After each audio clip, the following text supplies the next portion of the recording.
Picture this. You finally pay off your mortgage, and the very next day life happens. A medical bill, a layoff, a family emergency, and suddenly your freedom feels a lot like being trapped. We have been sold a fairy tale. Pay off the house, burn the papers, live happily ever after. It feels good. It feels safe. But to a wealthy person, paying off a low-interest mortgage early is not a victory. It is a tragedy, because when you pay off your house, you're taking live working capital and burying it in the drywall where it earns basically zero. You are not buying freedom. You are buying a very expensive prison cell. In this video, I am going to break down this idea with math first, emotions second.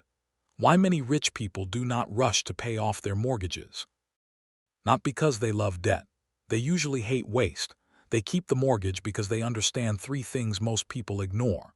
1. Opportunity cost. Every extra dollar you send to the mortgage stops earning elsewhere. 2. Inflation. Fixed-rate debt gets cheaper over time, if you let time do its job. 3. Liquidity risk. Home equity is real, but it is not usable when you actually need it, and I will prove it with a simple simulation. Two people, same mortgage, same inheritance, and one ends up about $5 million richer. Now, the real enemy is not the mortgage itself. The enemy is a mindset. The sleep well at night fallacy. People say, I just want to be debt-free. What they often mean is, I want certainty. And certainty has a cost. In personal finance, that cost is often lost compounding and lost flexibility. Because when you pay off your house early, you are converting liquid money you control into equity you cannot easily touch. You are swapping control for a feeling. Let me show you what I mean with a quick story. Meet Davey, debt-free. Davey is 55. He is responsible. He has done everything right. He gets a big bonus or maybe an inheritance, and he writes a check for $200,000 to wipe out the remaining mortgage. He is ecstatic. He walks into his paid-off kitchen like it is a trophy room. Then life does what life does. It does not follow the script. Davey clutches his chest. Heart attack, ambulance, hospital, doctors say he needs surgery. The bill is $50,000, but Davey has basically zero in the bank because he just sent his liquidity to the lender. Now Davey is standing there trying to pay the surgeon with a piece of his kitchen counter. The surgeon declines. Davey is house rich and cash broke. He owns the roof, but he cannot afford the ambulance ride. That is the part nobody posts online when they do the mortgage burning celebration. So why does this happen? And why do wealthy people avoid this trap? It comes down to one core idea: the spread, opportunity cost, and arbitrage. If your mortgage is 6% and the stock market over long periods has historically returned around 10% on average, then every dollar you use to pay down the debt is a dollar that stops trying to earn 10% to save you 6%. That difference, 4%, is not a little. It is the gap between average outcomes and wealthy outcomes when it compounds for decades. Let's do a simple example, just an example. You have an extra $10,000. Option A, you prepay the mortgage at 6%. That is like earning a guaranteed 6% return because you avoid paying that interest. Option B, you invest it for the long term. If a diversified portfolio returns 10% on average over decades, you might earn more, but you must accept volatility. Most people stop here and say, guaranteed 6% sounds better. Emotionally, it does. Mathematically, over long time horizons, it often is not, because the question is not which feels safer this month. The question is, which decision gives me the highest expected net worth, while keeping me liquid enough to survive real life. Think of it like this. Imagine each dollar is an employee. You can send that employee to the mortgage mines to save you $6, or you can send that employee to the market factory to try to earn you $10. Why would you force your employee to work for less if you have the time and the discipline to keep him working for more? And this is where people make a common mistake.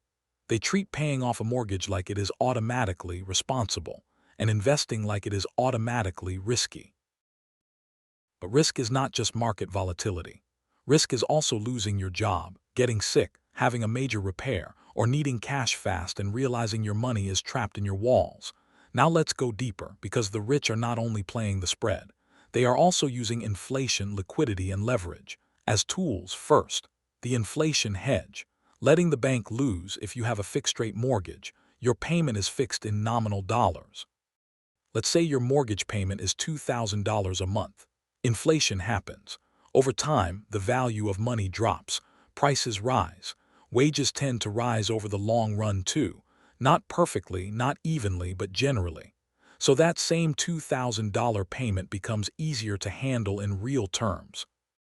Because $2,000 in the future buys less than $2,000 today. Ask yourself, would you rather repay a loan with today's dollars or future dollars that buy less?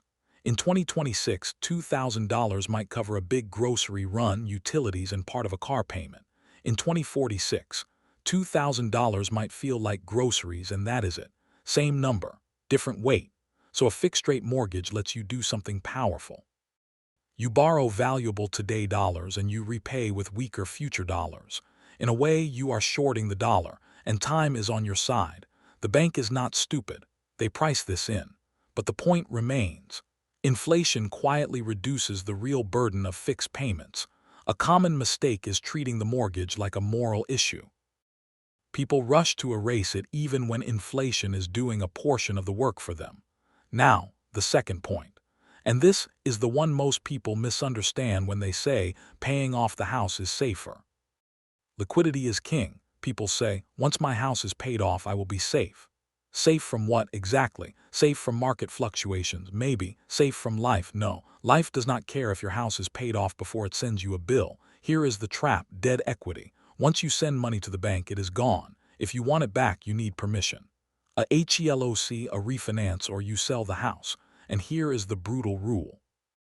The moment you need access to credit the most is often the moment the bank wants to lend to you the least.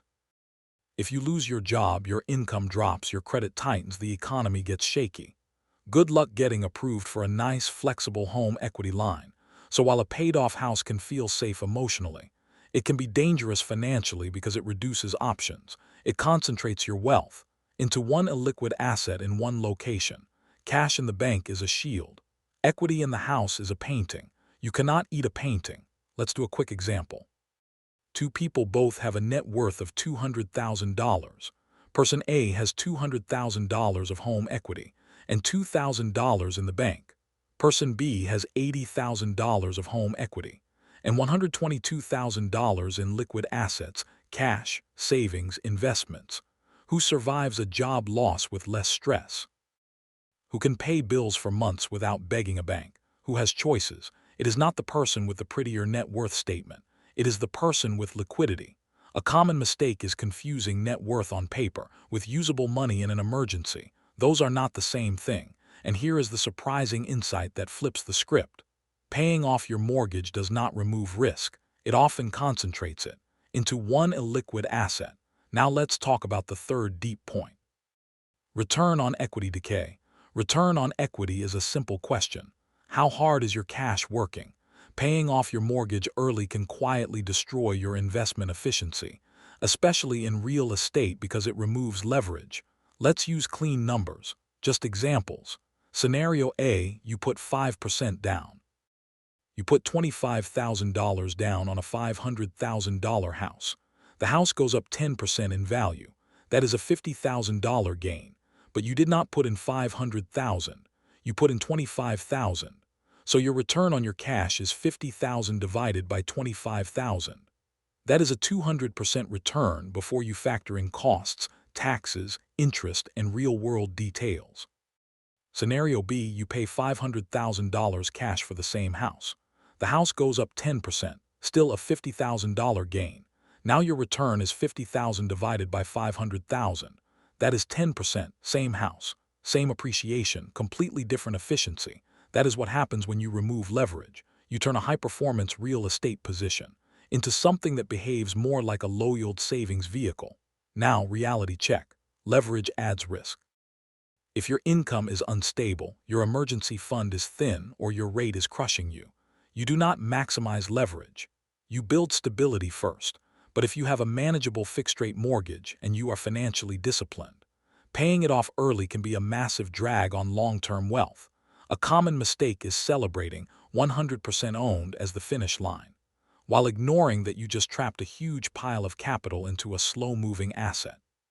So before you throw extra money at the mortgage, ask yourself 3 questions. 1. What return am I giving up? 2. How much liquidity will I lose? 3. Am I paying for peace, or paying because I do not have a plan for investing? Because without a plan, extra mortgage payments become the default. Now let's put everything together with a head-to-head simulation.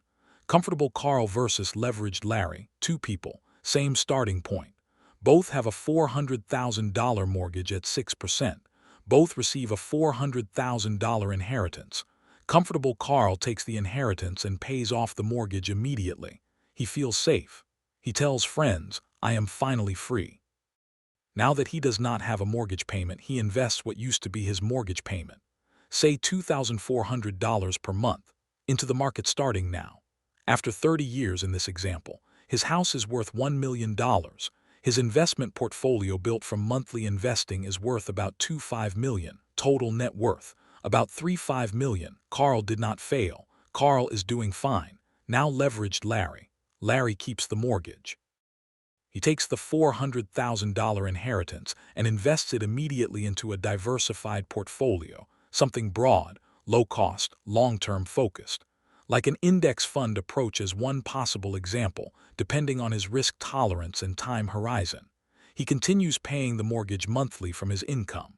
After 30 years, again in this example, his house is worth $1 million. That original $400,000, compounding at an assumed 8%, grows to around $4 million. Total net worth, about $5 million. That is a difference of about $15 million. Larry did not work harder. Larry did not get lucky in some magical way.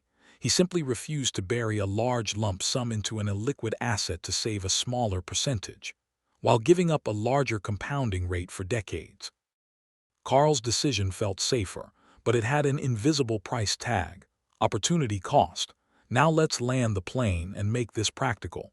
Do not confuse debt-free with financially independent.